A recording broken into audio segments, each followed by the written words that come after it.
بسم اللہ الرحمن الرحیم۔ عزیزان من، آج مئی 1969 کی 11 تاریخ ہے اور درس قرآن کریم کے سلسلہ نو میں سورہ بقرہ کی آیت 208 سے آغاز کلام ہوتا ہے۔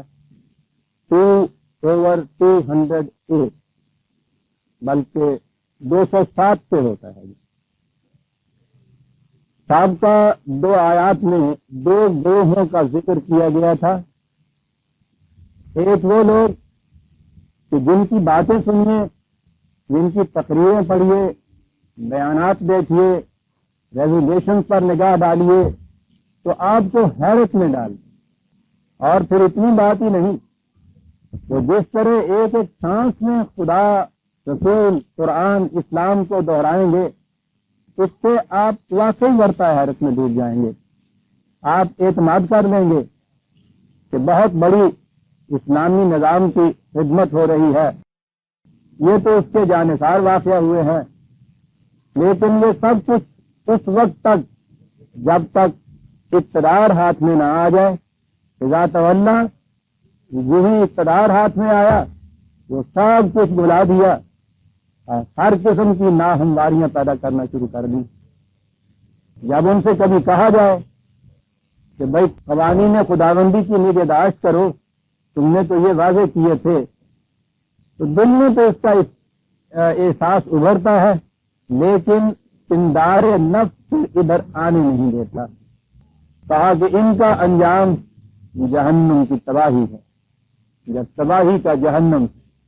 اس کے مقابلے میں وہ جماعت ہے کہ جو اپنے آپ کو بیچ دیتی ہے کہ اس سے منشائے خداوندی پورا ہو جائے۔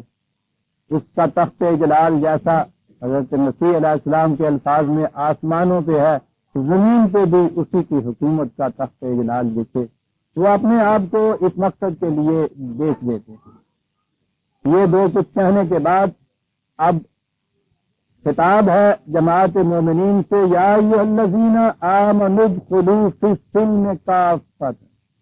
بڑی عظیم اصولی ہدایت کہ جو دین کو مذہب سے الگ کر دیتی ہے۔ ترجمہ یوں ہوا کہ اے جماعت مومنین، تم داخل ہو جاؤ سلم میں۔ سلم امن اور سلامتی کا، تکمیل کا، مکمل کرنے کا نظام، اس نظام میں جو ضمانت دیتا ہے ہر قسم کی سلامتی کی، ہر قسم کے امن کی، اس میں تم داخل ہو جاؤ، لیکن اس کے ساتھ ایک بات کہی ہے، کافتن۔ اور یہی وہ چیز ہے جسے میں نے کہا تھا کہ ایک بنیادی حقیقت ہے جس سے دین کی ماہیت سمجھ میں آتی ہے۔ کافتن، اس کے 2 معنی بنیادی ہے۔ ایک تو یہ ہے کہ پورے کا پورا کسی شے کے اندر داخل ہے، جزوی طور پہ نہیں، کلی طور پر پورے کا پورا۔ اور دوسرے کافتن جماعت کو بھی کہتے ہیں، انفرادی طور پر نہیں، اجتماعی طور پر۔ یہ جو چیز ہے اجتماعی طور پر، یہ ہے دین۔ مذہب انفرادی ہوتا ہے، اپنے اپنے طور پر، اپنے اپنے ہاں ان کے دان کے، نیکی کے، اس قسم کے کام جو بتائے گئے ہوں کرتے جائیے۔ عقیدہ بھی ذاتی طور پہ رکھیے، یہ کام بھی ذاتی طور پر کرتے چلے جائیے، تو مذہب کی ڈیمانڈ، اس کا مطالبہ پورا ہو جاتا ہے۔ دین کی یہ صورت نہیں ہے، وہاں کونوا مع الصادقین ضروری ہے، صادقین کی جماعت کے ساتھ مل جانا۔ وہاں ورکعوا مع الراکعین ہے، جھکنے والوں کے ساتھ مل کر جھکنے کی صورت کرنا۔ یہاں قرآن کریم میں خطاب کسی ایک مومن سے نہیں ہے، ہمیشہ جمع کا صیغہ ہوتا ہے، خطاب پوری جماعت سے ہوتا ہے، والذین معہ سے ہوتا ہے۔ دین اجتماعی نظام کا نام ہے، اور نظام ایسا ہے کہ جس کے حصے نہیں کیے جا سکتے، ٹکڑے نہیں کیے جا سکتے۔ یہ نہیں ہو سکتا کہ اس میں سے کسی ایک جز سے آپ سمجھیں کہ ہم نے عمل کر لیا تو کہہ دیا کہ خیر کوئی بات نہیں صاحب، کوئی 20% کے قریب تو ہو گیا ہے نا، یہ یہاں پرسنٹیج کا سوال نہیں ہے۔ تو جیسا کہ میں عام طور پر مثال میں کہا کرتا ہوں، ڈاکٹر کا نسخہ اگر آپ لیں، اس نسخے میں انہوں نے اگر 6-7 اجزاء لکھے ہیں، دوائیاں لکھی ہیں، تو آپ اس میں سے 7 ہیں تو میں کہتا ہوں 4 بھی لے لیں۔ جمہوری نظام کی روح سے تو اکثریت ہو گئی نا آپ کے حق میں، 4 اس سے 4 اس کے اجزاء لے لیں اور انہیں استعمال کریں اور کہیں کہ صاحب وہ جتنا ہو سکتا آدمی سے کر لے، باقی کا کیا ہے؟ یہی نہیں کہ اس سے فائدہ نہیں ہوگا، اس سے نقصان ہوگا۔ وہ جانتا ہے کہ یہ مختلف اجزاء کے ملنے سے اس نسخے کی تکمیل ہوتی ہے، اور پھر اجزاء بھی ایٹ رینڈم نہیں، ان کے اوزان جو ہیں، ان کی مقدار جو ہے، ان کی معتاد جو ہے، وہ بھی اسی طرح سے ہونی چاہیے۔ اور بعض اوقات تو جب وہ بتاتا ہے کہ پہلے یہ دوائی بعد میں یہ دوائی، وہ طریق بھی وہی ہونا چاہیے۔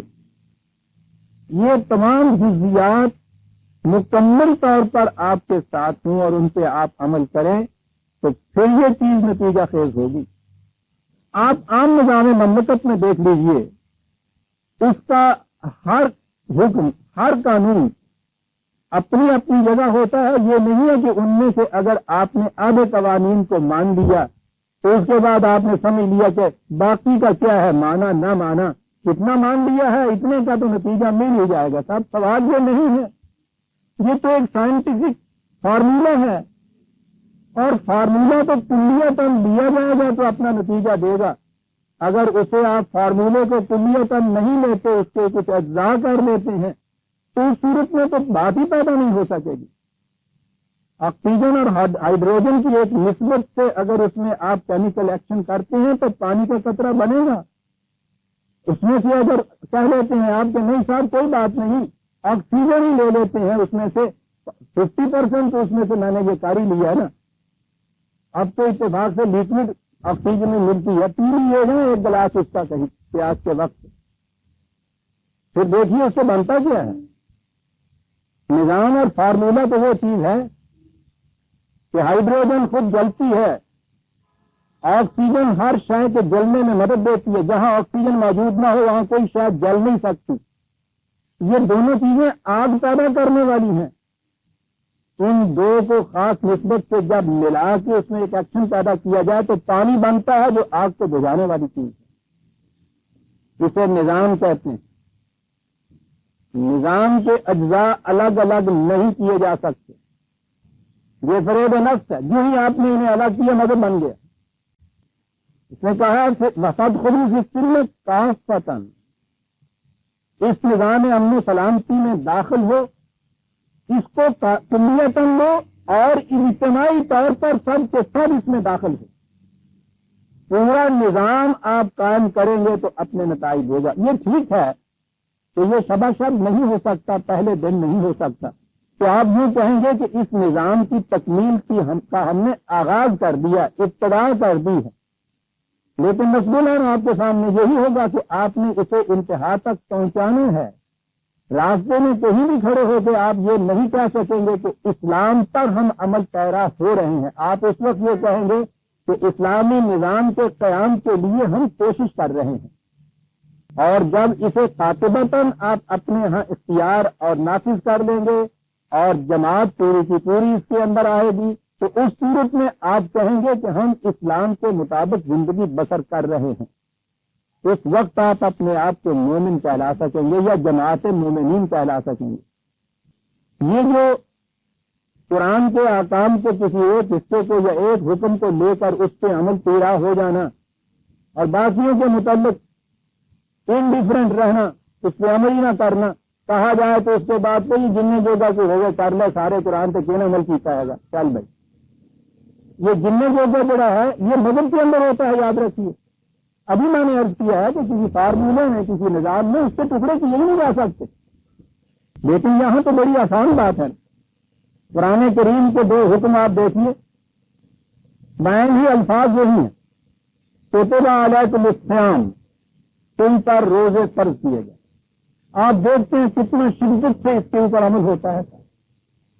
ساتھ ہی اس کے 4 ہی سطروں کے بعد ہے کتب علیکم القتال، جہاد بھی تم کو فرض کیا گیا ہے۔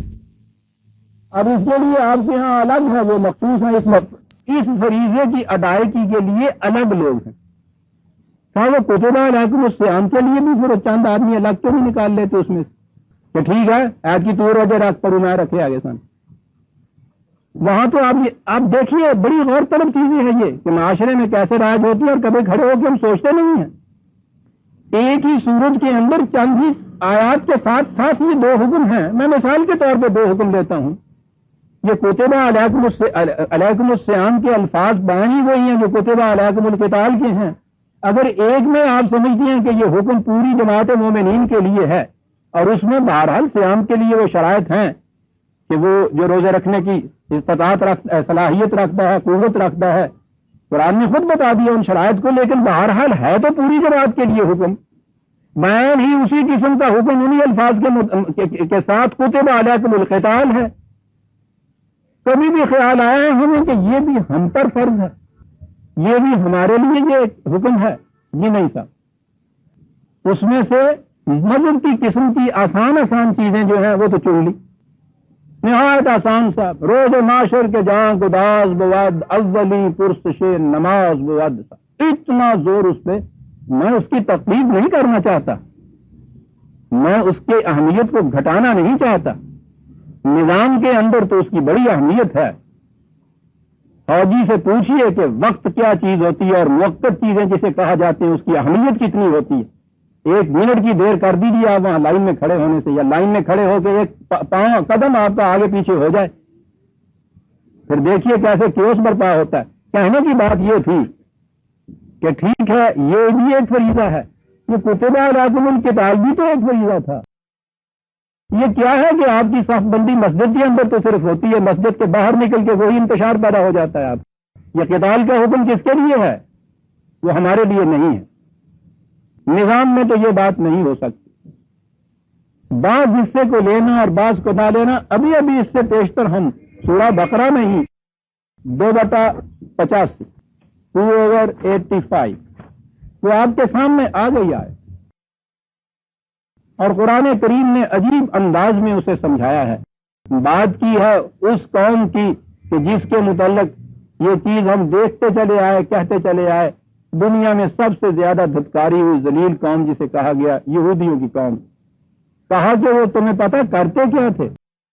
وہ کرتے یہ تھے کہ پہلے اپنے میں سے کچھ لوگوں کو ظلم اور تعدی سے باہر نکال دیتے تھے، جب دشمن ان کو اچک کے لے جاتے تھے وہ وہاں گرفتار ہو جاتے تھے، قیدی ہو جاتے تھے، تو ان کے ہاں ان کا مذہب بتاتا تھا کہ قیدیوں کو قید کی بند سے چھڑانا بڑے ثواب کا کام ہے۔ تو یہ وہ پھر ثواب کمانے کے لیے پھر وہ چندے کرتے تھے، اور اس فنڈ سے پھر وہ قیدیوں کو چھڑا کے لاتے تھے، اور بڑے خوش ہوتے تھے کہ صاحب ہم نے بڑا ثواب کا کام کیا۔ قرآن کہتا ہے کہ ان سے کو پوچھو کہ وَهُوَ مُحَرَّمٌ عَلَيْكُمْ إِخْرَاجُهُمْ، یہ جو تم نے پہلے ان کو اپنے یہاں سے نکال باہر کیا کہ دشمن اچک کو لے جائے، کیا اس دین میں جس میں یہ تھا کہ قیدیوں کو چھڑانا ثواب کا کام ہے، وہاں یہ بھی لکھا ہوا نہیں تھا کہ اپنے کو اس حالت میں کر دینا جس سے وہ مظلوم و مقہور ہو جائیں، یہ حرام ہے تمہارے اوپر، یہ ناجائز ہے؟ وہ تو یوں کیا تم نے، اور اس کے بعد پھر ثواب کمانے کے لیے آپ انہیں چھڑانے چلے گئے اور خوش ہو گئے۔ اور اس کے بعد ہے عزیزان من افتؤمنون ببعض الکتاب وتکفرون ببعض، کیا یہ کیفیت ہے تمہاری؟ یہ دیکھیے وہی لفظ کتاب ہے کتبہ والا، کہ یہ جو ضابطۂ قوانین ہے اس میں سے کیفیت تمہاری یہ ہے کہ اس کے ایک حصے پر تو تم ایمان لاتے ہو، دوسرے حصے سے کفر برتتے ہو۔ مذہب کی دنیا کے تصور کے اعتبار سے تو یہ ہو جائے گا نا کہ صاحب جتنے حصے پہ ہم نے عمل کیا ہے وہ اتنا تو ہمیں مل جائے گا نا، ہم نے تو ڈیبٹ کریڈٹ کا رجسٹر کھول رکھا ہے نا وہاں، تو صاحب اس کا تو مل جائے گا نا۔ یہ آپ کے ذہن کی بات ہے، جو دین دینے والا خدا ہے اس سے پوچھئے وہ کیا کہتا ہے؟ وہ کہتا ہے فما جزاء من یفعل ذلک منکم، تم میں سے جو کوئی بھی ایسا کرے گا اس کا نتیجہ اس کے سوا کچھ نہیں ہوگا. سوچ رکھیے 50% مارکس لینے والوں, قرآن کہتا ہے کہ اب اس سے بھی تم نے عمل کیا ہے, انکار نہیں کر رہا. اس کا نتیجہ کیا ہے؟ اس کے فما جزاؤ, یعنی یہ کنسٹرکشن یہ ہے کہ اس کے سوا کوئی اور نتیجہ ہو نہیں سکتا الا خزی فی الحیات الدنیا, اس دنیا کی زندگی کے اندر بھی ذلت اور خواری, و یوم القیامت یردون الی اشد العذاب, اخروی زندگی میں شدید ترین عذاب کی طرف چلے جاؤ گے. کہاں گیا وہ 50%؟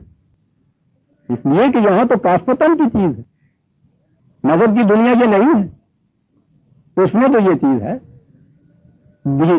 دین کے اندر یہ تو بات اس نے کہی ہے بنی اسرائیل کی. قرآن تو تاریخی شواہد سے باتیں ہمیں سمجھاتا ہے نا, ہم کیا کرتے ہیں؟ روز آپ یہ بات سنیں گے کہ صاحب دیکھیے نا, یہ غریبی امیری خدا نے اپنے ہاتھ میں رکھی ہوئی ہے. سنتے جائیے کڑیاں کیسے ملتی ہیں. وہ جسے چاہتا ہے امیر بنا دیتا ہے, جسے چاہتا ہے غریب کر دیتا ہے. چلیے پہلی بات یہ ہوئی. پھر اس کے بعد کہا جاتا ہے کہ صاحب ایسا نظام ہونا چاہیے جس کے اندر یہ تفرقہ تو مٹ جائے. اس نے تو 2 بچے جب پیدا کیے تھے تو کسی کے ہاتھ میں چیک بک دے کے اس نے نہیں بھیجا تھا اور دوسرے کو خالی ہاتھ بھیج دیا تھا. کسی کا بھی اس دن تو بینک بیلنس نہیں تھا, نہ ہی وہ پیٹھ کے اوپر کوئی سونے کی ڈلیاں لاد کے لایا تھا.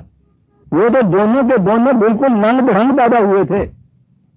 پھر تم نے یہ جو تفریق پیدا کی ہے یہ تو اس کی نہیں پیدا کردہ, تمہارے پیدا کردہ ہے. تو ایسا نظام ہونا چاہیے کہ یہ تفریق مٹ جائے. کہتے ہیں کیا کہہ رہے ہو؟ اگر یہ تفریق مٹ جائے اور آپ کے ہاں یہ محتاج نہ رہیں اور غریب نہ رہیں تو وہ جو خیرات دے کے ثواب کمانے کی بات ہے وہ کیسے پوری ہو؟ جی ثواب کمانے کے لیے مستقلاً ایک جماعت آپ کے ہاں رکھی جانی چاہیے کہ جو محتاج رہے. قرآن کہتا ہے کہ خیرات دے کے ان کی ضروریات کو پورا کرنے والوں اور اس سے سمجھنے والوں کے ثواب کا کام ہے. ان کو غریب اور محتاج بنانا جو تھا کیا یہ حرام نہیں ہے قرآن کی روح سے؟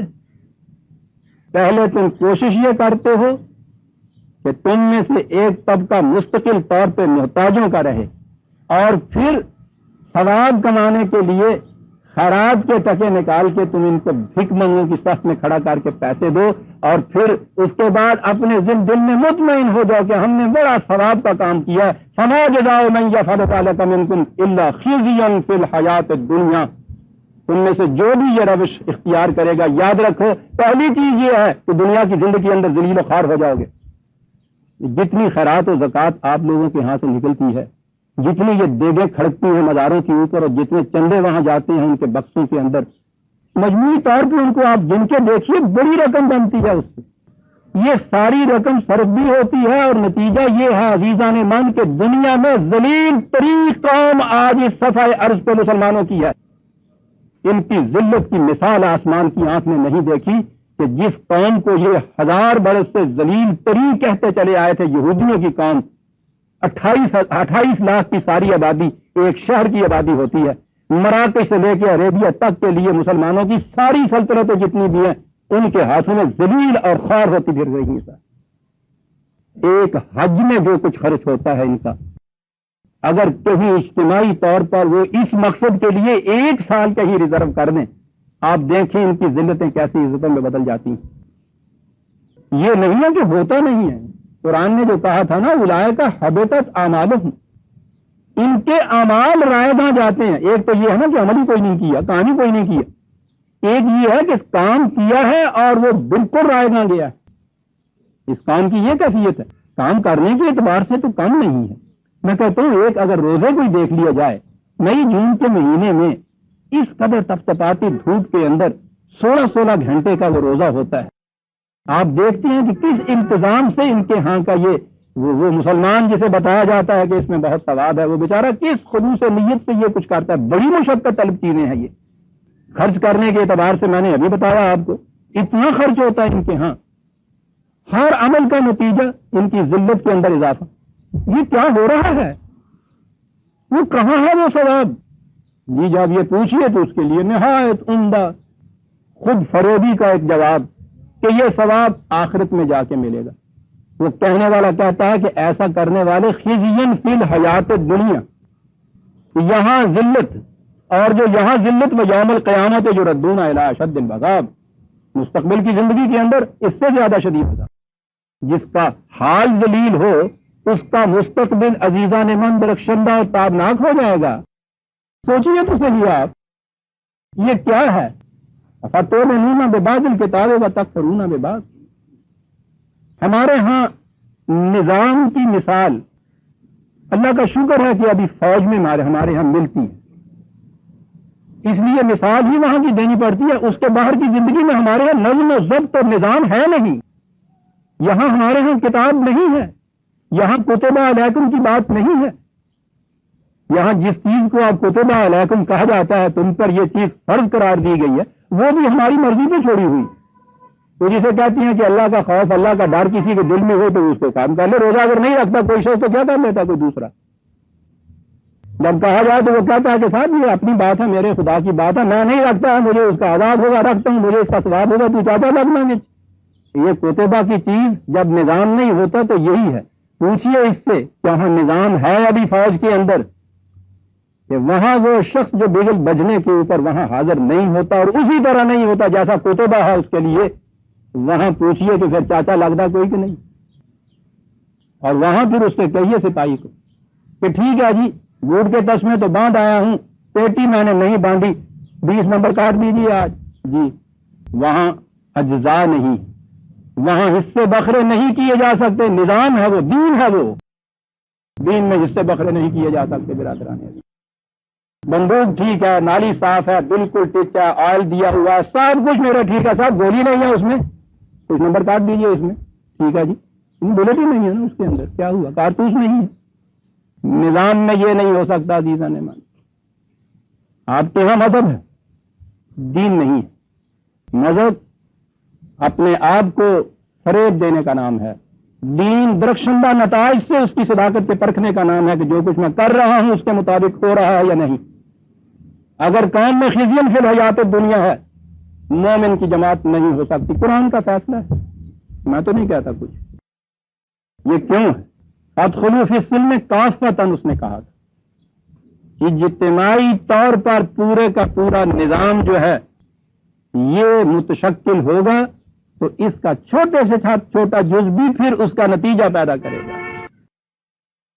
پھر تو مشینری میں ایک چھوٹا سا جو پیچ ہوتا ہے وہ بھی اپنی قیمت رکھتا ہے. عزیزان من، اور اگر اس کے سارے پوزے درست ہوں لیکن آپ نے ان کو بکھیر دیا ہو میز پر، کوئی نتیجہ نہیں نکل سکتا. یہ اجتماعیت کی بجائے انفرادیت آ گئی.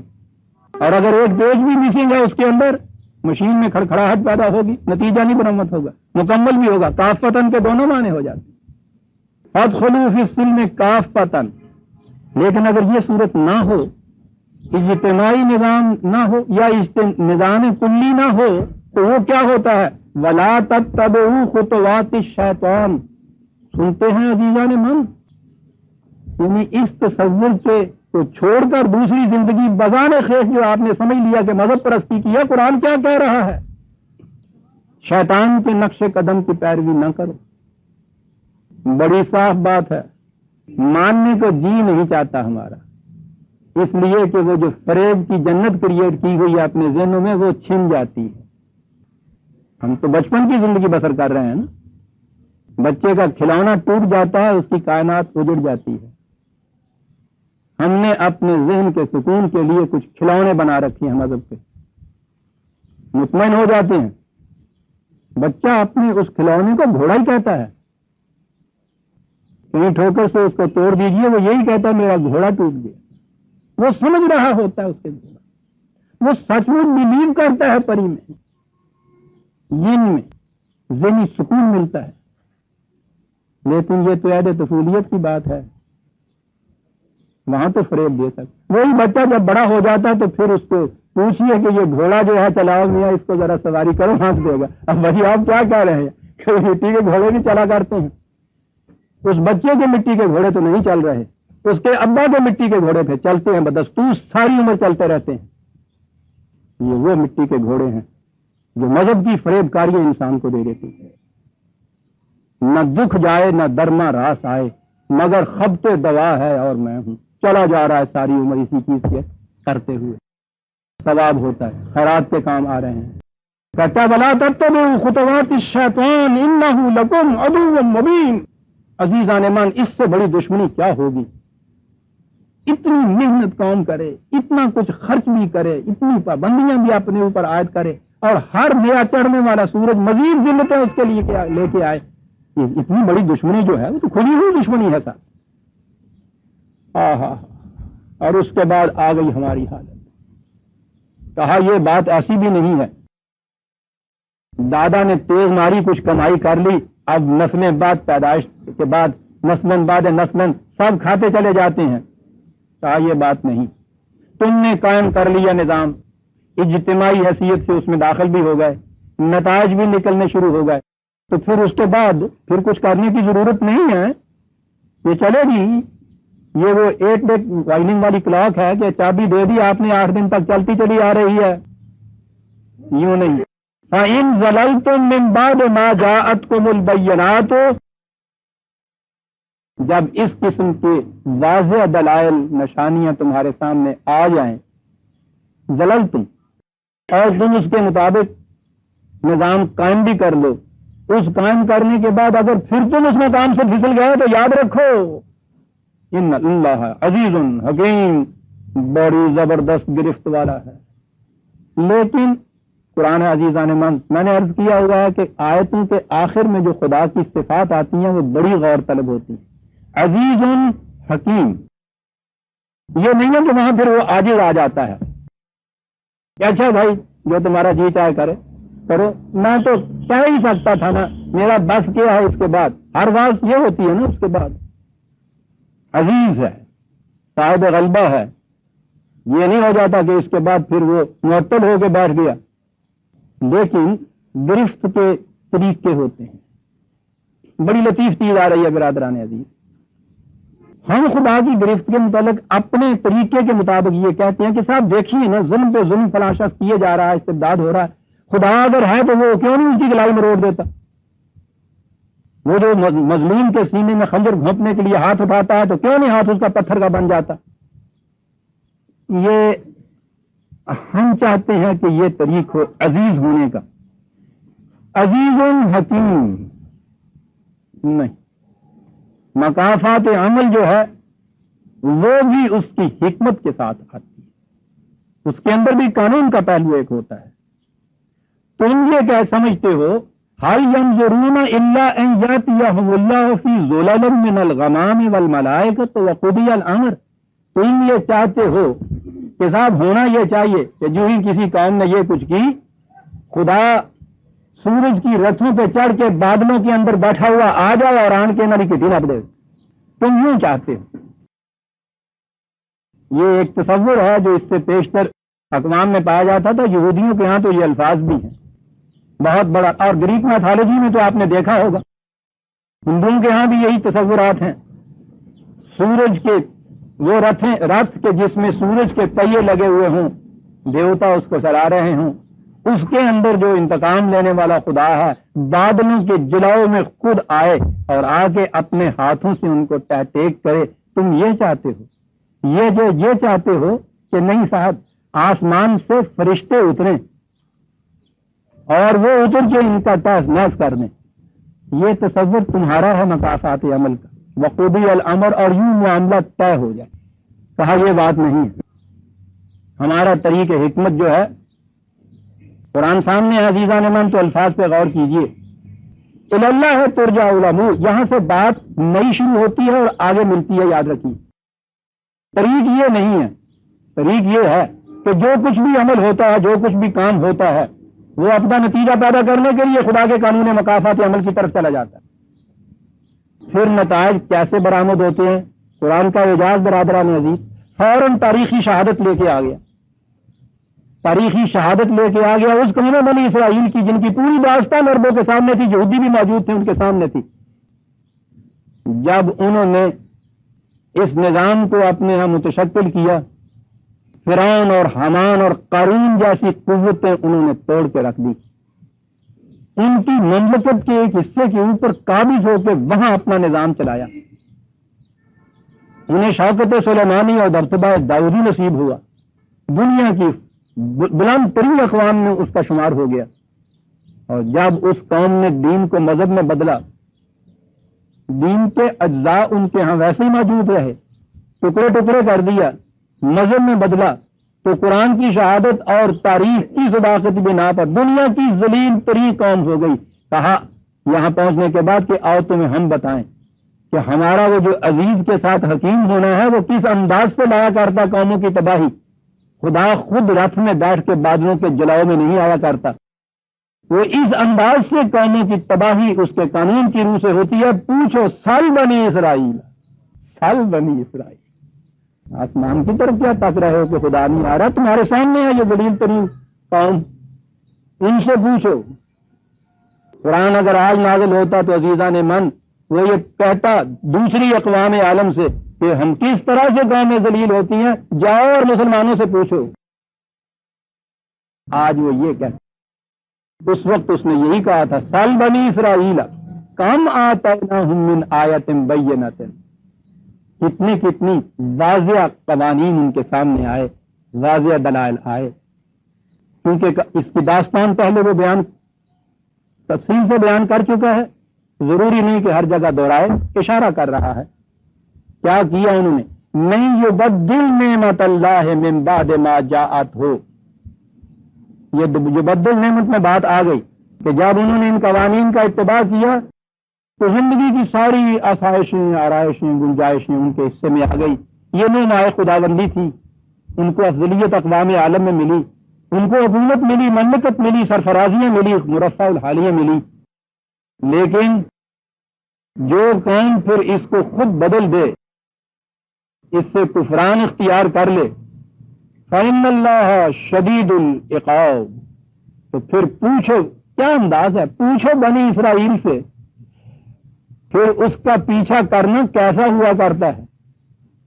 یہاں تو صرف بنی اسرائیل سے کہا، اسی چیز کو دوسرے مقام پہ ایک عام اصول کے اعتبار سے کہا، 14/28، 14/28 آیتیں تو پیچھے سے بھی بڑی عجیب و غریب آ رہی ہیں، لیکن موضوع کے اعتبار سے میں صرف پہلی یہی 28ویں آیت ہی پڑھتا ہوں۔ آپ نے خود مطالعہ کرنا ہو تو 24ویں آیت سے مسلسل دیکھیے گا، عجیب و غریب حکمتیں سامنے آئیں گی۔ 28ویں آیت میں ہے الم تر الی الذین بدلوا نعمت اللہ کفرا واحلوا قومهم دار البوار جہنم، بڑی عظیم چیز کہا کہ تم نے اس سالار کارواں کو بھی دیکھا کہ جس نے ہماری دی ہوئی نعمتوں کو اس طرح سے کفران اور ناسپاس خداری کے اندر بدل دیا، ان پہ پردہ پوشیاں کی، ان کو چھپا چھپا کے رکھا۔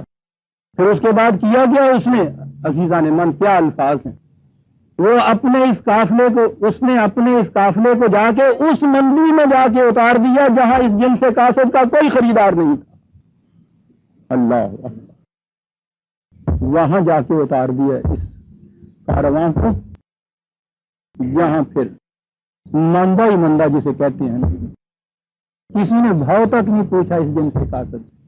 کہا تم پوچھا کرتے ہو جہنم کیا ہوتا ہے؟ کہا جہنم یہ ہوتا ہے جہنم، قوموں کے بازار بیع و شراء میں جس کا جنس کاسب کی کوئی قیمت نہ رہے۔ عزیزان من یہ سالار کارواں وہاں جا اتارا کرتے ہیں قوموں کو، یاد رکھو اسے کہتے ہیں جہنم۔ یصلون وبئس القرار، اتارا دے کے آپ چل دیے، اتنی بری جگہ سے ان کو اتار کے چلا گیا۔ خزی فی الحیات الدنیا، ذلت و خواری اس دنیا کی زندگی کے اندر۔ کیا ہوا اس قوم کے ساتھ؟ دین کی جگہ مذہب اختیار کر لیا۔ دیکھ لیا آپ نے عزیز اور حکیم ہونا خدا کا کیا معنی رکھتا ہے۔ سال بنی اسرائیل، ہم سے کیا پوچھتے ہو، اس قوم سے پوچھو۔ اور آج جیسا میں نے عرض کیا، میں یہ کہوں گا کہ صورت ببی حالم مپرس، ہم سے پوچھو بھی نہیں، ہماری حالت کو دیکھ لو۔ ان اللہ شدید العقاب، کہتا یہ ہوتا کیسے ہے، کیوں یہ چیزیں ایسی ہو جاتی ہیں؟ اتنے واضح قوانین، واضح دلائل، اتنی کھلی کھلی بصیرت افروز مواضح، پھر یہ کیا چیز ہو جاتی ہے کہ کفران نعمت اس درجے تک پہنچ جاتا ہے. زین للذین کفروا الحیات الدنیا، ہوتا پھر یہ ہے کہ زندگی کا مقصد منتہا جو ہے وہ صرف اس دنیا کا متاع حاصل کرنا رہ جاتا ہے، جائز ناجائز ہر طریقے سے. کامیاب وہ جو کوئی طریقہ اختیار کرے لیکن کسی نہ کسی طرح سے دولت اکٹھی کر لے. محلے کا چودھری، بڑا باعزت، الیکشنوں میں کامیابی، دربار سرکار میں اس کے یہاں کی عزت، ہر چیز مزین، بڑی مزین بن جاتی ہے پھر اس کے یہاں. یہ اچھا جی، ان کے یہاں تو مزین بن گئی. ابھی اس کے اندر پھر کچھ لوگ تو ایسے رہتے ہیں نا جو ان ویلیوز کی، ان اقدار کی ابھی کچھ قدر و قیمت جانتے ہیں، جو دیانتدار بن کے رہنا چاہتے ہیں، جو ایماندار بن کے رہنا چاہتے ہیں. اس وقت بھی کیا کیفیت ان کی ہوتی ہے؟ خود یہ کچھ کرتے ہیں وَيَسْخِرُونَ مِنَ الَّذِينَ آمَنُوا، ان کا مذاق اڑاتے ہیں. مت ماری گئی بڑے جی. دیکھ لیں گے صاحب کئی آئے تھے اس طرح کے دعوے کرنے والے، بڑے دیانتدار بن کے رہیں گے. ان کا دیکھو حل کیا ہوا ہے صاحب. چلو تم ادھر کو ہوا ہو جدھر کی.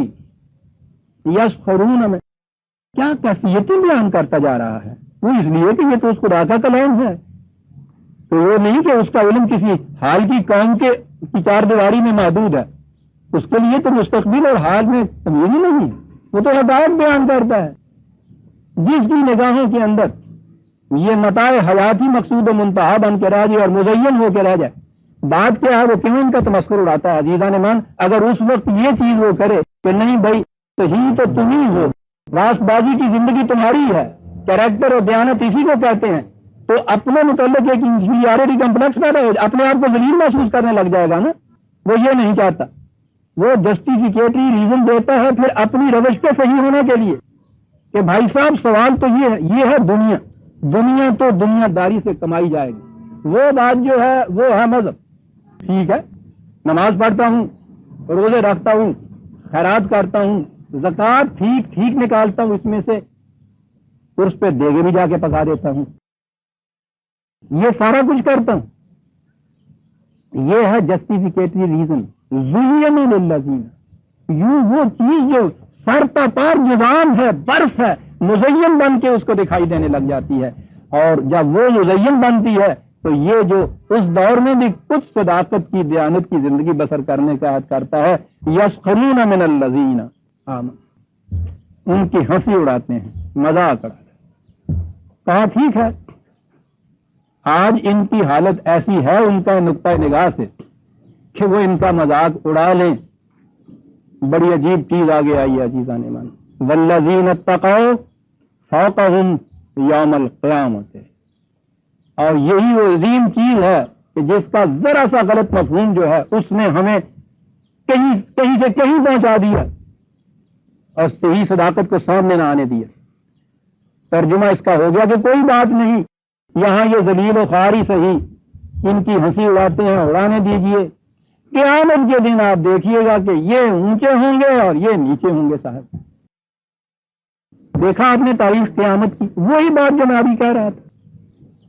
یہ ہوا کیا؟ ہمیں لفظ تو ہے یہاں، ہوا یہ ہے کہ ہم نے اس القیامہ کو سمجھ رکھا ہے کہ یہ صرف مرنے کے بعد کی زندگی میں واقع ہونے والی چیز ہے.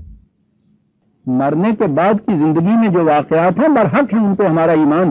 میں کیا یہ رہا ہوں کہ یہ سمجھنا کہ یہ چیزیں صرف مرنے کے بعد واقع ہونے والی چیز ہے، یہ ہے بنیادی مغالطہ. یہ القیامہ کیا ہے؟ یوم یقوم الناس لرب العالمین، جس دور میں یہاں انسان خدا کی ربوبیت عالمینی کے لیے اٹھ کھڑا ہوگا. کہا یہ ٹھیک ہے، آج یہ ہو رہا ہے اس لیے کہ نظام باطل ہے. باطل کے نظام میں یہ انفرادی طور پر بیچارے جو یوں جینے والے ہیں ان پہ واقعی سختیاں آئیں گی، لیکن اس کے بعد اس آسمانی انقلاب کو یہاں آنے دو. وہ نظام جو قرآن قائم کرتا ہے عزیزان من، اس کے لیے جب انسانیت اٹھ کھڑی ہوتی ہے تو اسے قیامہ کہتا ہے. یہ تو قیام سے ہی تو ہے، کوئی بات نہیں. اس کا طریقہ بھی انفرادی نہیں. یہ فرد اگر چاہے گا جو دیانت کی زندگی بسر کر کے پس رہا ہے غلط نظام میں، کہ انفرادی طور پر اپنا مقام دوسرا بنا دے، وہ یہ نہیں کر سکے گا. اس کے یہ معنی نہیں ہے کہ یہ بھی ویسا ہو جائے. اگر یہ سب اسی طرح سے ہو جائیں تو اس نظام کے قیام کے لیے کوئی امکان باقی نہیں رہتا. یہ تو یہی پسنے والے لوگ ہیں جنہوں نے یہ کرنا ہے. ان کی غلطی یہ ہوتی ہے کہ یہ انفرادی طور پہ تنہا پستے رہتے ہیں، ورنہ اگر یہ بھی کافتاً کی کیفیت اختیار کر لیں، کچھ صداقت پسند دیانت کے اوپر زندگی بسر کرنے والے اس طرح سے اکٹھے ہو جائیں، آپ دیکھیے ان میں قوت کتنی ہوتی. ہوتا یہ ہے ہمارے ہاں کہ شر پسند، فساد انگیز، بد دیانت وہ تو سارے جتھا بنائے ہوئے ہوتے ہیں، اور ان کے مقابلے میں یہ دیانت و صداقت والے، یہ امن پسند جتنے بھی ہیں، یہ انفرادی زندگی جی رہے ہوتے ہیں. یہ پچھلے ہی دنوں جو یہاں شر انگیزیاں ہوتی تھیں، یہ شہر کے امن پسند لوگ ڈر کیوں رہے تھے؟ آپ نے کبھی اس پہ غور کیا؟ سب اپنے اپنی جگہ ڈر رہے تھے، کانپ رہے تھے، سوچ رہے تھے کہ پتہ نہیں جی کیا ہونے والا ہے. یعنی بے بس تھے. وہ تھے کتنے شہر انگیز جو تھے جی، ذرا اس کی پرسنٹیج نکالیے، ایک شہر کی آبادی سے نکال لیجیے سر. صحیح رپورٹوں کی روح سے 40-50 سے زیادہ ان کی تعداد نہیں تھی جو یہ سارا کچھ یہاں یہ فساد انگیزیاں، آتش زنیاں اور وہ تخریب، پتھر مار کے، بلڈنگیں توڑ کے، یہ جو کچھ بھی ہو رہا تھا، اتنی تھی ان کی تعداد. باقی ان کے پیچھے تماشبی. لیکن وہ تھے متحد، وہ تھے ایک نظام کے تابع سب کچھ کر رہے ہیں. پیچھے اسکیم بن رہی ہیں، فنڈ کریٹ ہو رہے ہیں، ایک نظام ہے جس کے تابع تقریب ہو رہی ہے. اور یہ جتنے امن پسند تھے، یعنی میں نے کہا 40-50 نہیں، میں 400-500 گن لیجیے، ہزار کام کیوں رہے تھے؟ یہ انفرادی زندگی بسر کر رہے تھے. ہر ایک ان میں سے تنہا تھا. میں اپنے گھر میں کہہ رہا تھا کہ صاحب اگر وہ آ گئے وہاں سے باہر، کتنے آ گئے، یعنی 10-20، تو میں کر کے لوں گا. میرے ساتھ والا پڑوس والا اپنے یہاں کہہ رہا تھا کہ ہم کر کے دیں گے. یہ ہوتا ہے انفرادی طور پہ زندگی بسر کرنے کا نتیجہ. اسی لیے قرآن ان لوگوں کو جو دیانت میں رہنا چاہتے ہیں وہ کہتا ہے یہ مذہب کی بات نہیں ہے، کونوا صادقین، اٹھو آواز دو ان کو. کوئی بار بھی ایسا نہیں ملے گا کہ جس میں بالکل کوئی نہ رہے اس قسم کے. اٹھو. یہ مناد کیوں کہتا ہے پہل کرنے والے کو؟ ڈنڈورا پیٹو، منادی کرو، آؤ صداقت والو، آؤ دیانت والو، تم کہاں ہو؟ دائی کیوں کہتا ہے؟ اگر انفرادی طور پہ یہ کچھ زندگی بسر کرنی تھی، یہ کس چیز کی منادی کر رہا ہے؟ یہ کاہے کی دعوت دے رہا ہے؟ کونوا صادقین، کونوا صادقین، ورتو مر رہا کہیں. عزیزہ نے من زندے اور بدماش دا سے اکٹھے کیے ہوئے یہ کچھ کر چھوڑتے ہیں. دیانت دار حق پرست جو ہیں وہ اکٹھے ہوئے جو ہیں وہ کیا نہیں کر لیں گے؟ بتایا تھا نا اکٹھے ہو کے بدر کے میدان میں انہوں نے کیا تعداد تھی ان کی. بدر کے میدان میں تو عجیب تعداد. کیسر اور کسرا کی ہزاروں سال سے متمکن چلی آئی ہوئی سلطنتیں اور تہذیبیں ٹاٹ الٹ کے رکھ دیا انہوں نے. کیا کس طرح سے الٹ کے رکھ دیا؟ کونوا صادقین. جو ہی یہ کونوا صادقین والے الگ الگ ہوئے، مذہب آیا ان کے ہاں، حالت یہ ہو گئی. آج بھی یہ بات نہیں ہے کہ ان میں یہ لوگ ہیں نہیں، وہ ہیں. انہوں نے کافتاً کی بات جو تھی وہ بھلا دی. یہ جب کافتاً کی طرح یہ اکٹھے ہوتے ہیں اور پھر کھڑے ہو جاتے ہیں، پھر اسے کہتے ہیں القیامہ. کہا یہ اس لیے اس وقت اس لیے ہو رہا ہے کہ انفرادی زندگی بسر ہو رہی ہے. ان کو ذرا اجتماعی حیثیت سے اکٹھا ہونے دیجیے. اس کو حشر کیوں کہتے ہیں؟ اسے معاشر کیوں کہتے ہیں؟ اس کے معنی یہ اکٹھے ہونے کے ہیں. اکٹھا ہونے دیجیے. یوم یقوم الناس لرب العالمین، جس دن یہ اکٹھے ہو کے کھڑے ہو گئے. والذین اتقوا فوقہم یوم القیامہ، پھر دیکھیں گے کہ واللہ یرزق من یشاء بغیر حساب. یہ آج جو اس طرح سے ایک وقت کی روٹی کے لیے فاقے مار رہے ہیں، پھر یہ دیکھیں گے کہ کس طرح رزق کی فراوانی ہے بغیر حساب کے معنی. یعنی ان کے ذہن میں نہیں آئے گا کہ یہ کہاں سے کتنا آ گیا. جب حضرت ابو ہریرہ خراسان کا وہ لائے ہیں وہ مالیہ وہاں سے اکٹھا کر کے، اور انہوں نے آن کے یہ بتایا کہ انہوں نے پوچھا کتنا ہے، انہوں نے کہا کہ جی 20 لاکھ. کہا ابو ہریرہ پتا دیا لاکھ کتنا ہوتا ہے؟ ان کی تو گنتی کا یہ حساب تھا صاحب، 1000 سے آگے ان کے ہنسا ہی نہیں تھا بازاروں کے. انہیں توڑا مت جانا سی لگے. یعنی ان کو اگر آگے کہنا پڑتا ہے تو الفاظ حساب کہنا ہوتا ہے، اس لیے آگے ان کے حساب ہی صحیح تھا. یہ پتا آپ کو بغیر حساب کیا کہا؟ یہ نہیں کہ خدا بغیر حساب کتاب بیتے آنے والے جھنڈا پہ ایسی تو سمجھ نہیں آنا بغیر حساب دے مانے ہوں اگر اج اس طرح نالا ملیا ہوا ہے یہ سمجھ نہیں آتی جی اللہ تعالیٰ دیکھنا بغیر حساب دینا. کل جی انہوں نے ایک پہیا جی لایا سی جی اج کنیاں میز کٹیاں ہوئی جی ولہ نہیں یا بغیر حساب تھا. کیا بات ہے. وہ یہ ہوتا ہے کہ اس وقت ان کے تصور میں بھی نہیں ہوتا کہ اتنا بھی مل سکتا ہے. ان کی روح سے بغیر حساب ہوتا ہے، خدا کی روح سے نہیں ہوتا. وہ یوں دیتا ہے. پھر اس سے پوچھا تھا کہ پتا ہے لاکھ ہوتا کتنا؟ واقعی اس کو لاکھ تو گننا نہیں آتا تھا. ان کے ہاں تو زبان میں اس کے لیے جیسا میں نے ابھی عرض کیا ہے اس کے لیے ہنسا ہی نہیں تھا. لیکن ملا یہ کیوں ملا؟ یہ صداقت والے جو تھے اکٹھے ہو گئے تھے. پھر یہ اٹھ کے کھڑے ہو گئے تھے یرزق من یشاء بغیر حساب. کہا یہ بات جو تھی آج انتشار کی زندگی میں تمہیں یہ بات کچھ بڑی سی نظر آئے گی. کان الناس امۃ واحدۃ. بات یہ نہیں، انسانی زندگی کی جب ابتدا ہوئی تھی تو اس وقت بھی یہ کیفیت تھی کہ آبادی ایک امت تھی، اس میں تفرقہ نہیں تھا. اور کان الناس امۃ واحدۃ کے معنی کہ انسانیت میں پھر ایک امت واحدہ ہو کر رہنا ہے. یہ درمیان میں کیا ہوا؟ قرآن کے الفاظ کو سامنے رکھیے عزیزاً. کان الناس امۃ واحدۃ فبعث اللہ النبیین مبشرین ومنذرین. یہاں اتنا پڑھ لیا جائے تو عجیب چیز ذہن میں آتی ہے کہ انسانیت ساری امت واحدہ تھی، کوئی تفرقہ نہیں تھا، کوئی اختلاف نہیں تھا، سب ایک تھے. فبعث اللہ النبیین، تو اللہ نے ان کے اندر نبی بھیج دی. یعنی آپ دیکھتے ہیں کہ یوں اتنا سا قرآن پڑھ لینے سے کیا بات ذہن میں آتی کہ اچھے بھلے امت واحدہ تھے، کوئی اختلاف نہیں تھا، کوئی تفرقہ نہیں تھا، تو نبی بھیج دی. آگے بات آگے نہیں آ گیا تو سنا دیتا. اور پھر مزے والے کہتے ہیں کہ صاحب وہ ٹھیک تھا دور جس کے اندر نہ کوئی عیسائی تھا، نہ کوئی یہودی تھا، نہ کوئی گبر تھا، نہ کوئی مجوسی تھا، نہ کوئی مسلمان تھا، امت واحدہ تھے. فبعث اللہ النبیین، پھر وہ نبی آنے شروع ہو گئے تو چلیے صاحب کوئی یہودی بن گیا کوئی. یعنی یہ ہے نا جو اس سے اتنے سے یوں مترشح ہوتا ہے.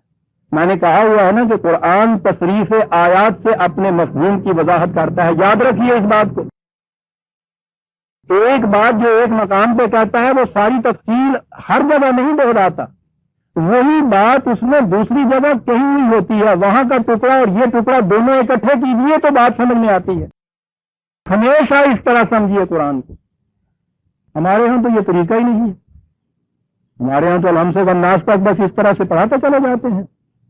اور وہ اس لیے کہ قرآن سمجھنے کی چیز تو ہے نہیں، یہ تو ثواب حاصل کرنے کی بات ہے، تو ثواب تو حاصل ہو جاتا ہے. ایک حرف بھی اس کا کہہ دیجیے الف لام میم تو یہ کہتے ہیں 30 نیکیوں کا ثواب ہے، کیونکہ 3 حرف ہیں، 10 نیکیاں ایک ایک دن. طریقہ یہ ہے قرآن کا عزیزان من تصریف آیات. یہاں اتنا پڑھیے 10/19 نکالیے. یہاں ہے کان الناس امۃ واحدۃ، وہاں یہ دیکھیے الفاظ ہیں وما کان الناس الا امۃ واحدۃ. دیکھا وہی بات، وہی الفاظ آ گئے. آگے کیا ہے؟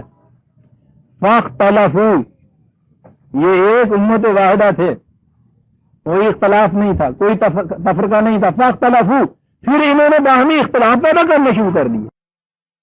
اختلافات پیدا کیے تو یہ تنہا عقل کے بس کی بات نہیں تھی کہ اختلافات کو وہ رفع کر سکے، کیونکہ یہ اختلاف تو پیدا ہی کیے تھے عقل انسانی کی فریب کاریوں نے. ہر فرد کی عقل اسے اپنے مفاد کا تحفظ سکھاتی ہے. مالک مکان کو یہ سکھاتی ہے کہ دروازے اس طرح سے بند رکھو، چٹکیاں یوں لگاؤ، اندر مال کو فلاں جگہ رکھو، کفر لگاؤ. اور چور کو اس کی عقل یہ سکھاتی ہے کہ دروازہ ایسے توڑو، چابیوں کا گچھا یوں بنواؤ، رات کو یوں اترو، اس طرح سے جاؤ. دونوں کو سکھا رہی ہوتی. عقل ساتھ میں دے تو یہ نہ یہ مال کو سنبھال سکتا ہے، نہ کوئی چور آ سکتا ہے. تو بے عقل چور تو ایویں کھڑا جانا ہے.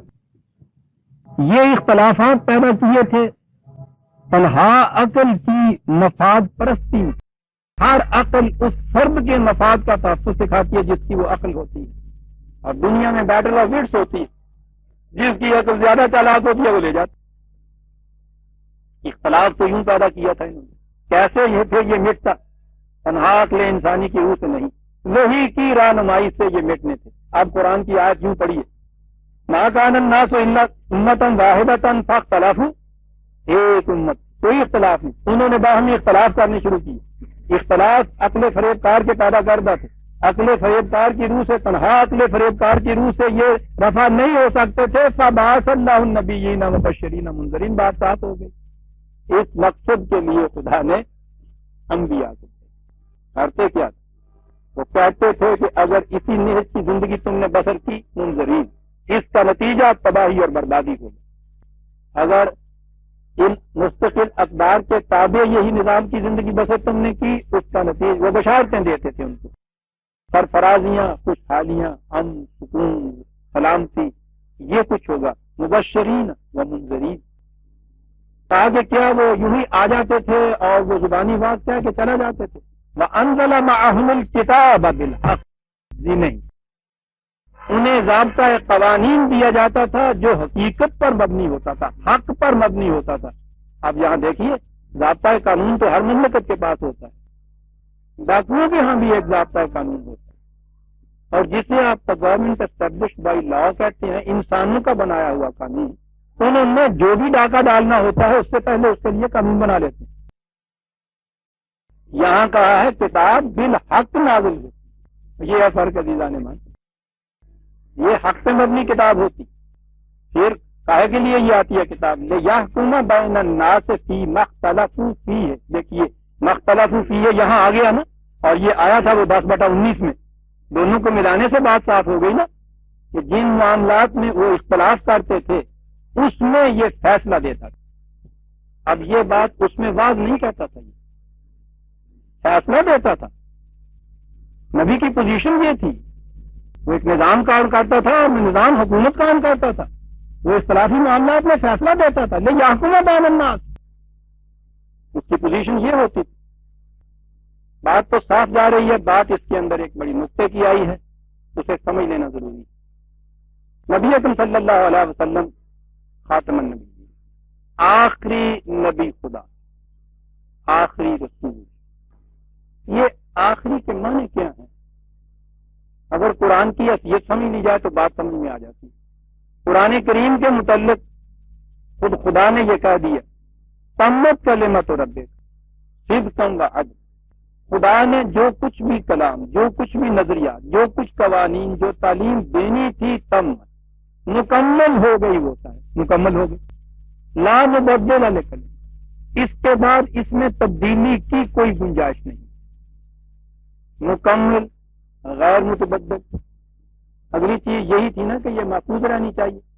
کہا کہ ہم نے اس کو نازل کیا ہے، وَإِنَّا لَهُ لَحَافِظُونَ، ہم اس کی حفاظت کریں گے. مکمل غیر متبدل محفوظ ضابطۂ قانون. اس کے بعد صاحب کسی نبی اور رسول کی ضرورت کیا رہی؟ ختم نبوت کی یہ دلیل ہے. وہ جھگڑے نہیں کہ وہ خاتم زبر سے ہے اور زیر سے ہے. یہ تسلیم کر لیا گیا تو اس کے بعد تو پھر گنجائش ہی باقی نہیں رہتی. عقیدہ یہ وضع کیا گیا کہ نہیں صاحب، نبی اور رسول میں فرق ہوتا ہے. نبی وہ ہوتا ہے تو خدا کی طرف سے آتا تو ہے لیکن کتاب نہیں لاتا. رسول وہ ہوتا ہے جو کتاب لاتا ہے. لہذا کتاب تو وہی رہی جو پیچھے سے آ رہی ہے، اور نبی آ گیا بغیر کتاب. اس سے آپ چھوڑ دیجئے، اپنے ذہن میں فیصلہ کر لیجئے کہ وہ آ گیا اور لایا کچھ نہیں. وہ آپ کر لیجیے. وہ جو میں کہا کرتا ہوں کہ چٹھی رسان آئے آپ کے یہاں اور وہ چٹھی نہ لائے، وہ عید والے دن آنا ہوں نا اس طرح. بس ایک دن ہوں عید ہی لانا ہوں نہیں چٹھی ہوں. میں نے کبھی دیکھا آپ نے کہ وہ دوست میں ہے اور اس کے بعد چٹھی نہ. بہرحال میں بات بڑی اہم کہہ رہا تھا کہ یہ کہا گیا اس قوم کی کیفیت یہ. قرآن اتنا اوجھل ہوا نگاہوں سے، حیرت ہوتی ہے عزیزان من دیکھ کے مجھے اس چیز کے اوپر. کہنے والے نے تو یہ کہا، مجھے ضرورت نہیں ہے یہ کہنے کی کہ کہنے کا جذبہ محرکہ کیا تھا، نادانستہ ہی تھا یا دانستہ تھا، چھوڑ دیجیے. میں پوچھتا ہوں اس قوم سے جن کے ہاتھ میں یہ قرآن ہے کہ اس بات کے ماننے والے بھی ہزاروں جمع ہوگا اور 50-60 برس سے بحث اور مناظرے ہوتے رہے خاتم کی ذرے اور زیر سے ہی. زیادہ نہیں تو قرآن کی یہ ایک آیت ہی اگر سامنے ہوتی وہی یہ دلیل ختم ہو جاتی. عزیزان من فبعث اللہ النبیین، اللہ نے انبیاء کو بھیجا، وانزل معہم الکتاب، ان سب کو کتاب دی. تو یہ چیز کے ساتھ نبی وہ ہوتا ہے جس کو کتاب نہیں ملتی، وہ نبی بھیجنے والا. انزل معہم الکتاب، معہم ہے، نبیین ہے. یہ فرق کے ساتھ رسول کو کتاب ملتی ہے، نبی کو کتاب نہیں ملتی. یہ آ گئی نبی 57/25، 57/25. یہاں ہے نا نبیین کے متعلق انزل معہم الکتاب، وہاں ہے لقد ارسلنا رسولنا بالبینات، یہاں رسول آ گئے. ہم نے اپنے رسولوں کو بھیجا واضح دلائل دینے کے بعد. وانزلنا معہم الکتاب، جو الفاظ رسولوں کے لیے وہی الفاظ نبیوں کے لیے. اب دونوں میں اس بنا پر فرق پیدا کرنا ہے. اب سوچیے قرآن کے کھلی ہوئی آیات کے خلاف عزیزان نے کہاں سے یہ عقیدہ نکل آئے گا؟ یہ جو دو لفظ ہیں عزیزان من، یہ اس ایک ہی ذات کے دو مشن ہیں، جو دو منصب ہیں جن کے متعلق کہا گیا. نبوت ہوتی ہے خدا سے اس وحی کو حاصل کرنا، پانا وہاں سے، اور جب وہ اس کو لے کے آگے دوسروں تک پہنچاتا ہے اور اس کے مطابق نظام کرتا ہے تو قائم کرتا ہے تو وہ رسالت کہلاتی ہے. ایک ہی سکے کے دو رخ ہوتے ہیں. ایک ہی فرد وہاں یہ چیز لیتا ہے اور اتر کر ہرا سے سوئے قوم آیا، یہ جو آنا ہوتا ہے نا پھر اس کا سوئے قوم، یہ رسالت کہلاتا ہے. وہ ایک ہی فرد ہوتا ہے، مشن ایک ہی ہوتا ہے. اب اس کے بعد ختم نبوت اس لیے یہ بات کہی کہ خدا سے وحی کا پانا حضور کے بعد اب ختم ہو گیا، کیونکہ کتاب مکمل ہمارے ہاتھ میں آئی، محفوظ اور غیر متبدل ہے. سوال ہی نہیں ہے کسی اور پانے کا، بلا ضرورت ہی خدا نہیں چلا جاتا ہے. یہ ہے بات کہ نبوت ختم ہوئی. رسالت کا جو ہے اس قرآن کو دوسروں تک پہنچانا، اس کے مطابق نظام قائم کرنا، نبی اکرم صلی اللہ علیہ وسلم کے بعد یہ جو فریضہ ہے یہ اس کی امت کی طرف منتقل آ گیا. حضور کا اتباع سنت یہ ہے کہ اس کے مطابق رسالت کا نظام قائم کیا جائے دنیا میں. نبوت ختم ہو گئی. قرآن جب تک باقی ہے کہ قرآن نے قیامت تک باقی رہنا ہے، نو انسانی کے لیے ہے، محفوظ ہے، غیر متبدل ہے، مکمل ہے. انزل معہم الکتاب بالحق اور لیحکم بین الناس فیما اختلفوا فیہ، یہ منصب ہے رسالت کا. اس کے مطابق لوگوں میں فیصلے کرے وہ. یہ نبوت کا آپ نے دیکھا منصب کیا ہے. اور اگر نبی اپنے مقدمے کے فیصلے کو داس پر جا کے کرنا ہو، یہ یحکم بین الناس فیما اختلفوا فیہ. عزیزان مان، بات یہ ہے کہ ان غلام قوموں کے ذہنوں میں آ نہیں سکتا تھا کہ یہ کتنا بڑا انقلابی پروگرام تھا اور کتنے عظیم انقلاب لانے والی یہ ہستیاں تھیں جن کو نبی اور رسول کہا جاتا تھا. وہ واز کہنے کے لیے اور ہاتھ جوڑنے کے لیے نہیں آتا تھا، باطل کے نظام کو الٹ کر اس کی جگہ حق کا نظام قائم کرتا تھا. ہر اختلافی معاملے کے اندر لیحکم بین الناس حکم دیتا تھا. یہ پوزیشن ہوتی. اب آگے پھر وہی بات آ گئی. نبی آ گیا، خدا سے کتاب پائی، اس کی رسالت نے نظام قائم کیا. اختلافی معاملات میں اس نے فیصلے دیے. ایک ایسا نظام قائم کیا جس کے اندر کوئی تفرقہ نہیں تھا، کوئی اختلاف نہیں تھا، کوئی فرقہ نہیں تھا، کیونکہ اس نے فرقے کو شرک قرار دیا تھا. قرآن میں حوالہ لکھ لیجیے 30/31. قرآن کی روح فرقہ بنانے والوں کے متعلق کہا مشرکین. سوال ہی نہیں ہے، وہ آتا ہے وحدت پیدا کرنے کے لیے انسانیت میں، اس کی اپنی جماعت کے اندر اختلاف و تفرقہ پیدا ہو جائے گا.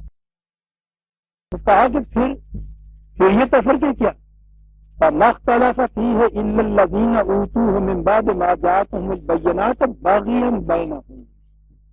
یہ اس تعلیم کا نقص نہیں تھا کہ اس کے بعد پھر اس میں فرقے پیدا ہوئے. کسی نے پوچھئے کہ یہ ایسا کہ قرآن شریف تو ٹھیک ہے، اللہ کی کتاب ہے، بلکہ واضح ہے، انٹرپریٹیشن اس کی ایسی ہو سکتی ہیں کہ جس میں یہ مختلف فرقے پیدا ہو جائیں. اللہ اکبر. یعنی کتاب ملاحظہ فرماؤ، اس قسم کی کتاب کہ میں اس میں سے کھینچوں تو اہل حدیث ہو گئی، وہ کھینچیں اس میں سے تو دیوبندی بن گئی اسی کتاب سے. عزیزان من، چھوٹا منہ بڑی بات ہے. یہی ایک ادنا سا مصنف ہوں. میں کہتا ہوں اگر میری کسی کتاب کے اندر یہ چیز ہو تو جو کچھ میں لکھوں اس کے اس قسم کی تعبیریں نکل سکتی ہوں ایک دوسرے سے متضاد کے وہ معنی لے لے، وہ بھی کتاب وہ معنی دے دے، دوسرا وہ معنی دے کتاب وہ بھی معنی دے دے، اٹھا کے پھینک دوں سارے اس کتاب. کوئی شخص اس کو قبول نہ کرے. کتاب کا سب سے بنیادی نقصہ یہ ہے. اور قرآن جیسی کتاب جس کو وہ کہتا ہے کہ پہلے سدید ہے، اس کے اندر حق ہے، اس کے اندر اس کی کیفیت یہ ہو کہ اس کی تعبیروں کے اعتبار سے بہتر فرقے بن جائے اس کا ماننے والوں کے نزدیک. قرآن سے پوچھئے وہ کیا کہتا ہے؟ بغیم بینہم، ایک دوسرے پہ چڑھ دوڑنے کی جو اندرونی خواہش تھی شیطنت کی، اس نے فرقے پیدا کر دی. آپ دیکھتے ہیں کیا بات قرآن کہہ گیا. ہر فرقے پرستی ذہنیت دیکھیے، دوسروں کا ذکر کر کے اس سے دیکھیے. ذکر آیا نہیں اور آستینیں چڑھی نہیں، منہ میں جھاگ، آنکھیں خشمگین، ماتھا وہ جفر کے سے نقشے بن رہے ہیں، آستینیں چل رہی ہیں. وہ شکر ہے کہ گلے کو ناخن نہیں ملے.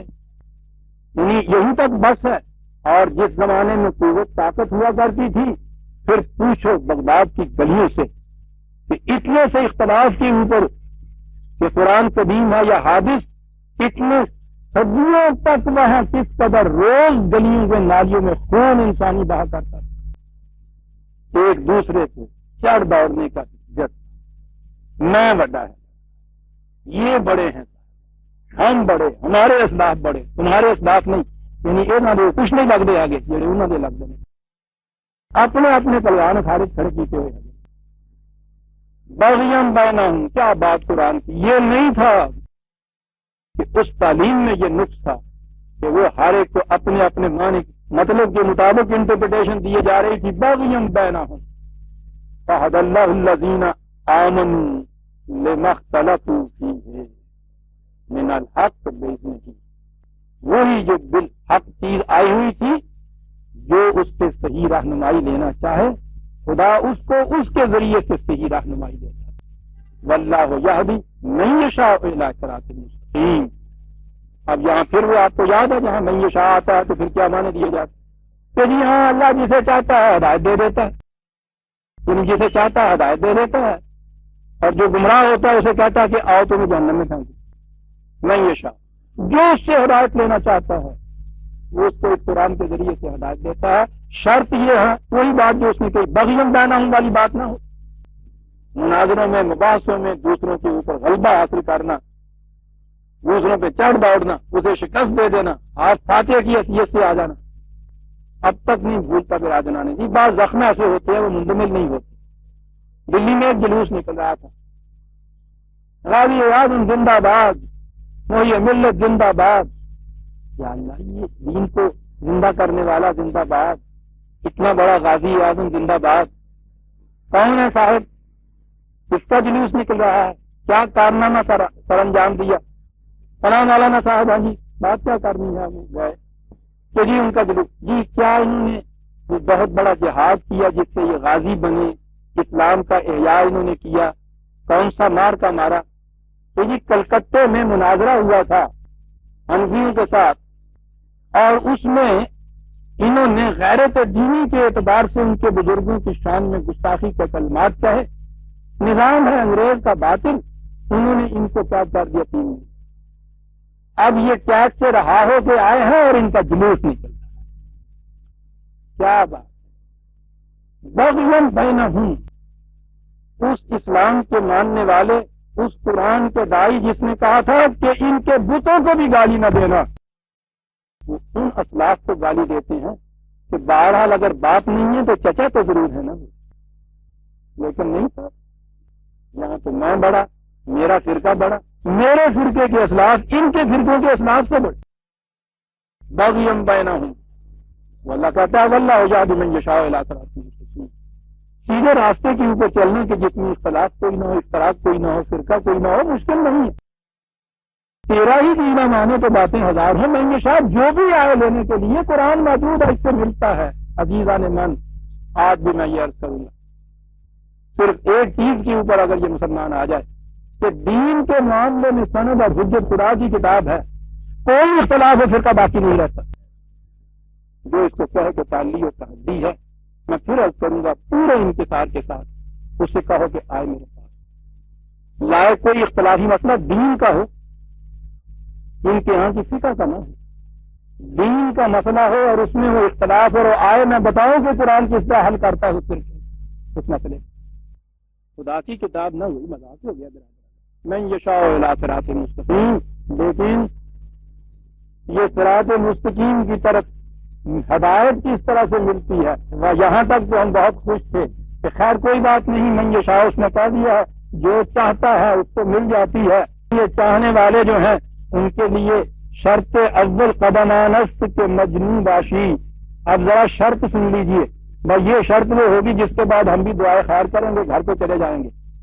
سنیے شرط، ام حسبتم ان تدخلوا الجنت، کیا تم یہ سمجھے بیٹھے ہوئے کہ سب معاملہ طے ہو گیا، مسئلہ حل ہو گیا، لیجیے صاحب جنت میں داخلے کا سارا سوال تھا نا، ٹھیک ہے قرآن دیکھا ہم نے، اختلافی بات میں اپنے مطلب کے مطابق وہاں سے ہدایت لے لی، صراط مستقیم مل گیا، صراط مستقیم یہاں سے چلے، آنکھیں بند کیے سیدھے جنت کے اندر۔ کہا کیا تم یہ خیال کیے بیٹھے ہو، حسب تم کیا اپنے ذہن میں یہ فیصلہ کر لیا ہوا، اس دام باطل کے اندر تم بیٹھے ہوئے ہو کہ بس سیدھے جنت کے اندر پہنچ گئے۔ وَلَمَّا جَاءَكُم مَثَلُ الَّذِينَ خَلَوْا مِن قَبْلِكُم، برا حال ہے کہ تم ابھی ان وادیوں میں سے گزرے نہیں ہو جن میں سے وہ پہلی قومیں گزری تھی کہ جو جنت میں پہنچی تھی۔ کون سی وادیاں تھیں؟ اور بتائیں، مَسَّتْهُمُ الْبَأْسَاءُ وَالضَّرَّاءُ وَزُلْزِلُوا، مخالفتوں کے ہجوم نے، دوسری طرف سے جو محاذ بنا کے اٹھے ہوئے تھے دشمنوں کے ازدحام نے اس قدر راستے میں مشکلات اور مصائب کے پہاڑ کھڑے کیے، زلزلوا، زلزلہ آ گیا ان کے پاؤں کے نیچے، یہ کیفیت ان کی ہو گئی، حتی یقول الرسول والذین آمنوا معہ، کیفیت یہ ہو گئی کہ رسول اور اس کے ساتھی وہ پکار اٹھے، متی نصر اللہ، یا اللہ وہ تیری جو مدد آنی تھی کب آئے گی وہ مدد، یہاں تو یہ کیفیت ہو گئی ہے پیدا ہمارے یہاں کہ زلزلہ آ رہا ہے۔ ان حالات کے اندر وہ گر گئے، جب یہاں تک بات پہنچی تو کہا الا ان نصر اللہ قریب، ہاں جھوٹا وعدہ نہیں ہمارا ہوا کرتا، نصرت اس کی آ گئی، یہ بھی نہیں کہا کہ آئی گئی، قریب، ذرا ابھی اور چلنا ہے اسی حالت میں، اس حالت میں برادران عزیز، مستهم الباساء والضراء وزلزلوا، یہ شہادت گاہ الفت میں قدم رکھنا ہے۔ لوگ آسان سمجھتے ہیں مسلمان ہیں، چنی گئے مسلمانن بلرزن، جب میں کہتا ہوں مسلمان ہوں لرزہ طاری ہو جاتا ہے کہ دامن مشکلات لا الہ، لا الہ کی مشکلات کو میں جانتا ہوں۔ عزیزان من، دنیا کی ہر قوت کے ساتھ ٹکراؤ، کیفیت دیکھیے، آج بڑی سے بڑی قوتیں آپ کے ہاں کی امریکہ اور روس، ان کی بھی یہ صورت ہے کہ وہ بھی اپنے الائز ڈھونڈتی پھرتی ہیں، آئیڈیالوجی کے اختلافات کے باوجود ان کے ساتھ متحدہ محاذ بناتی ہیں، وہ کہتی ہیں آج دنیا میں کوئی تنہا قوت نہیں زندہ رہ سکتی، لیکن اس نظام کو قائم کرنے والی قوت کی کیفیت یہ ہے کسی کے ساتھ مفاہمت نہیں کر سکتی، یعنی جس میں آئیڈیالوجی کا اختلاف ہو، لا الہ کے معنی میں ہے ہر الہ کی نفی کرنے والا، اتنا بڑا انقلابی، جب وہ اٹھے گا تو آپ سوچیے تو صحیح کون کون سی قوت اس کی مخالفت میں نماز آزما نہیں ہو جائے گی، کہاں کہاں زلزلے کی کیفیت نہیں پیدا ہو جائے گی اس کے پاؤں کے نیچے۔ اور یہ ان وادیوں سے گزرنے کے بعد جب یہ کیفیت ہو گئی، پھر کہیں جا کے وہ صراط مستقیم یہ ہے، تلوار سے تیز اور بال سے باریک جو چلی آتی ہے نا ایک بات، وہ یوں ہی نہیں کہی گئی، یہاں سے گزرنے کے بعد پھر وہ جنت کا راستہ جو ہے وہ ملتا ہے۔ دوسری جگہ انہی کو کسی کو دوسرے الفاظ میں یہ کہا، احسب الناس ان یترکوا ان یقولوا آمنا وهم لا یفتنون، 29/2، کیا لوگ یہ سمجھے بیٹھے ہیں کہ انہوں نے کہا کہ صاحب ہم ایمان لے آئے تو ہم نے پھر اس کو چھوڑ دیا کہ ٹھیک ہے صاحب یہ تو ایمان لے آئے، کیا لوگ یہ سمجھے بیٹھے ہیں کہ یہ کہہ دینے سے کہ ہم ایمان لے آئے پھر ان کو چھوڑ دیا جائے گا، وهم لا یفتنون، اور ان کو ان بھٹیوں میں سے نہیں گزارا جائے گا، اتنا کہہ دینے سے چھوٹ گئے۔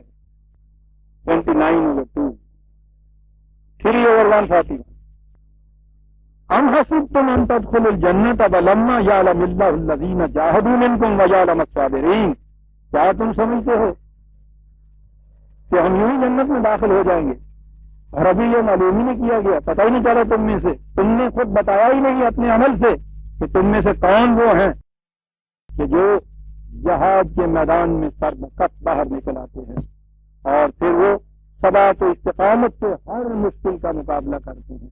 ابھی تو تمہارے عمل سے یہ پتہ ہی نہیں چلا، اس سے پہلے ہی فیصلہ تم نے کر لیا کہ جنت میں چلے جائیں گے۔ آپ دیکھتے ہیں عزیزان من، وہ میزان جو ہم سمجھتے ہیں مرنے کے بعد وہاں کھڑی قائم کی جائے گی، ایک ایک سانس میں میزان قائم کی جاتی ہے۔ یہاں مال تلتے ہیں، کہتے ہیں کہ یوں جنت میں چلے جاؤ۔ 9/16 ام حسبتم ان تتركوا ولما يعلم الله الذين جاهدوا منكم ولم يتخذوا من دون الله ولا رسوله ولا المؤمنين وليجا، یہ اور ایک شرط آ گئی، جہاد کے لیے تیار ہوں، اور اس کے بعد یہ ہے کہ کوئی ایسی قوت کے آئیڈیالوجی میں جو تم سے اختلاف رکھ رہی ہے اس کی دوستداری تو نہیں قائم کرنی تم نے کہیں، یہ بھی شرط ہے جنت۔ وہ تو یہ کہنے والے ہیں کہ ہمیں ملا ان سے راستہ کیا جو تجھ سے نہ آشنا رہے، ولیجہ تک کی کیفیت نہیں پیدا ہونے کا، بڑا غجور واقعہ ہوا ہے نظام، اور جس نظام میں عزیزان من شرک نہ ہو اس میں تو غیرت ہونی چاہیے، یعنی وہ مفاہمت کر نہیں سکتا کسی دوسرے کے ساتھ۔ 33/10 33/10 سنیے نقشہ کس طرح سے خدا کھینچتا ہے اس میدان کا کہ جس میں پہنچ کے یہ ثابت کرنا ہوتا ہے کہ ہم جنت کے حقدار ہو سکتے ہیں، حقدار نہیں، ہم میں یہ صلاحیت پیدا ہو گئی ہے کہ ہم جنت جیسی بلند زندگی کو بسر کر سکیں۔ کہا ایک میدان جنگ کا، جنگ احزاب ہے، اس کا نقشہ ہے رسول اللہ صلی اللہ علیہ وسلم، جماعت صحابہ ساتھ ہیں، ان کے متعلق یہ ہے، ان وادیوں سے گزرے تھے عزیزان من جنت میں پہنچنے والے، ان جاؤکم من فوقکم ومن اسفل منکم، نیچے سے اوپر سے چیخیں، مشقتیں، مخالفتیں، جنگ، تیر، طوفان، تلواریں، اوپر سے نیچے سے برس رہی تھی بارش کی طرح، وَإِذْ زَاغَتِ الْأَبْصَارُ، نگاہیں پھٹی تھی، پھٹی رہ چکی تھی، وَبَلَغَتِ الْقُلُوبُ الْحَنَاجِرَ، دل بلیوں اچھل اچھل کر حلقوم میں آگے ہوئے تھے، وَتَظُنُّونَ بِاللَّهِ الظُّنُونَ، کیفیت یہ پیدا ہو گئی تھی کہ بعض دلوں میں یہ وسوسہ اٹھ رہا تھا کہ ہم سے جو کہا گیا تھا کیا واقعی وہ سچ کہا گیا تھا کہ حق کا غلبہ آگے رہے گا۔ ہنالے تب تو لے المؤمنون وزلزلوا زلزالا شدیدا، مومن کہلانے والوں ان بھٹیوں میں سے گزرنا پڑتا ہے، تزلزل واقعہ ہو جایا کرتا ہے پاؤں کے نیچے، سیاست کی جنگ میں دیکھا نہیں سنا، لیکن وہ دھماکے تو سنے تھے عزیزان من جنہوں نے یہاں کپکپی پیدا کر دی تھی۔ کہا ان آدمیوں میں سے گزرنے کے بعد پھر یہ بات کرنی آ سکتی ہے کہ ہاں ان صفاتیوں کے کسنے کے بعد جو تم سچے اور سچے نکلے ہو، یہ ہے وہ مقام۔ جنت بخشش سے نہیں ملتی ہے عزیزان من، وہ تو جو وہاں زندگی بسر کرنے کے اہل ثابت کرتا ہے اپنے آپ کو، صرف وہ وہاں پہنچ سکتا ہے۔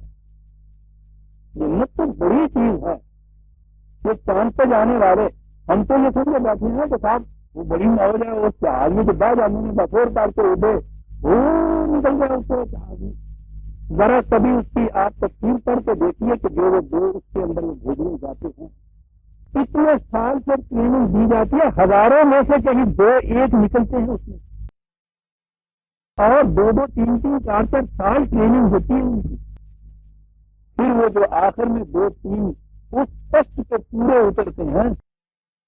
قرآن کی اصطلاح میں اگر سمر کو آپ جنت کہہ لیں تو اس میں پہنچنے کے لیے جو یہ سارا کچھ کرنے والے وہ جو 2-3 نکلیں گے وہ مومن کہلائیں گے قرآن کی اصطلاح میں۔